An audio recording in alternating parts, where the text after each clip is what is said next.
It's true, yes, I have been ill, very ill. But why do you say that I have lost control of my mind? Why do you say that I'm mad? Can you not see that I have full control of my mind? Is it not clear that I am not mad? Indeed, the illness only made my mind, my feelings, my senses stronger, more powerful. My sense of hearing has especially become more powerful. I can hear sounds I've never heard before. I heard sounds from heaven, and I heard sounds from hell. Listen, and I will tell you how it happened. You will see, you will hear how healthy my mind is. It's impossible to say how the idea first entered my head. There was no reason for what I did. I did not hate the old man. I even loved him. He had never hurt me. I did not want his money. I think it was his eye. His eye was like the eye of a vulture, the eye of one of those terrible birds that watch and wait while an animal dies, then fall upon the dead body and pull it to pieces to eat it. When the old man looked at me with his vulture eye, a cold feeling went up and down my back. Even my blood became cold. And so, I finally decided I had to kill the old man and close that eye forever. So do you think that I'm mad? A madman cannot plan. But you should have seen me. During all that week, I was as friendly to the old man as I could be, and warm and loving. Every night at about 12 o'clock, I slowly opened his door. And when the door was opened wide enough, I put my hand in, and then my head. In my hand I held a light covered over with a cloth so that no light showed, and I stood there quietly. Then, carefully, I lifted the cloth, just a little, so that a single, thin, small light fell across that eye. For several nights I did this, several long nights, every night at midnight. Always the eye was closed, so it was impossible for me to do the work. For it was not the old man I had felt I had to kill, it was the eye, his evil eye. And every morning I went to his room. With a warm, friendly voice, I asked him how he had slept. He could not guess that every night, just at 12, I looked in at him as he slept. The 8th night, I was more than usually careful as I opened the door. The hands of a clock moved more quickly than did my hand. Never before had I felt so strongly my own power. I was now sure of success. The old man was lying there, not dreaming that I was at his door. Suddenly, he moved in his bed. You may think I became afraid, but no. The darkness in his room was thick and black. I knew he could not see the opening of the door. I continued to push the door, slowly, softly. I put in my head. I put in my hand with the covered light. Suddenly, the old man sat straight up in bed and cried, "Who's there?" I stood quite still. For a whole hour I did not move, nor did I hear him again lie down in his bed. He just sat there, listening.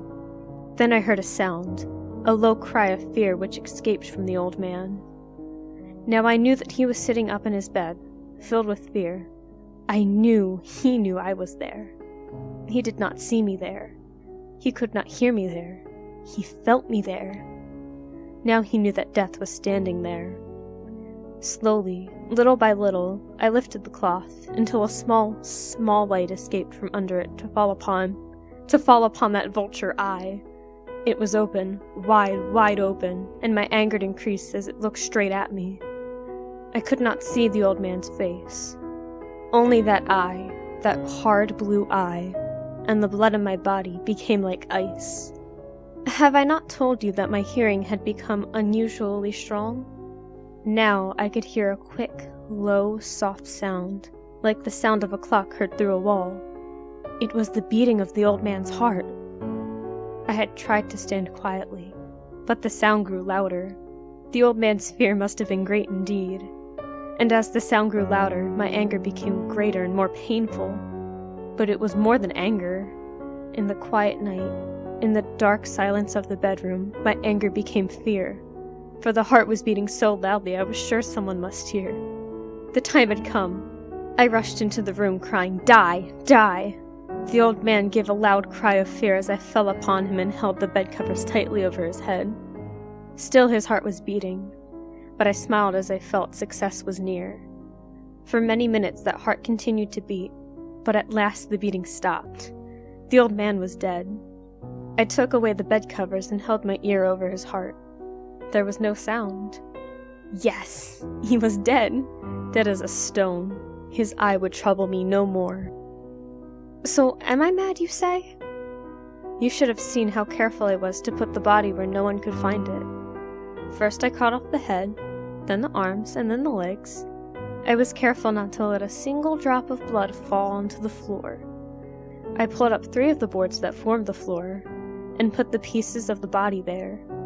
Then I put the boards down again, carefully, so carefully that no human eye could see that they had been moved. As I finished this work, I heard that someone was knocking at the door. It was now 4 o'clock in the morning, but still dark. I had no fear, however, as I went down to open the door.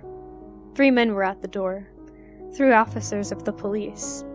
One of the neighbors had heard the old man's cry and had called the police.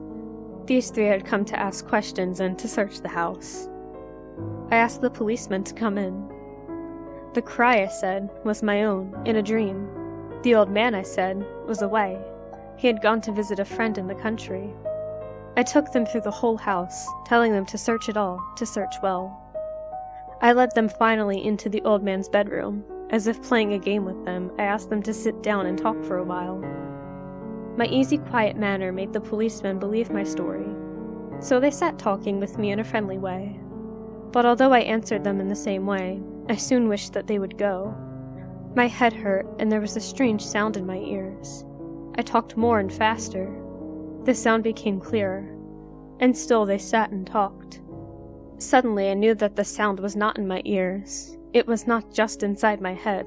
At that moment I must have become quite white. I talked still faster and louder, and the sound too became louder. It was a quick, low, soft sound, like the sound of a clock heard through a wall, a sound I knew well. Louder it became, and louder. Why did the men not go? Louder, louder. I stood up and walked quickly around the room. I pushed my chair across the floor to make more noise, to cover that terrible sound. I talked even louder, and still the men sat and talked and smiled. Was it possible that they could not hear? No, they heard. I was certain of it. They knew. Now it was they who were playing a game with me. I was suffering more than I could bear, from their smiles and from that sound. Louder, louder, louder. Suddenly I could bear it no longer. I pointed at the boards and cried, "Yes, yes, I killed him! Pull up the boards and you shall see. I killed him. But why does his heart not stop beating? Why does it not stop?"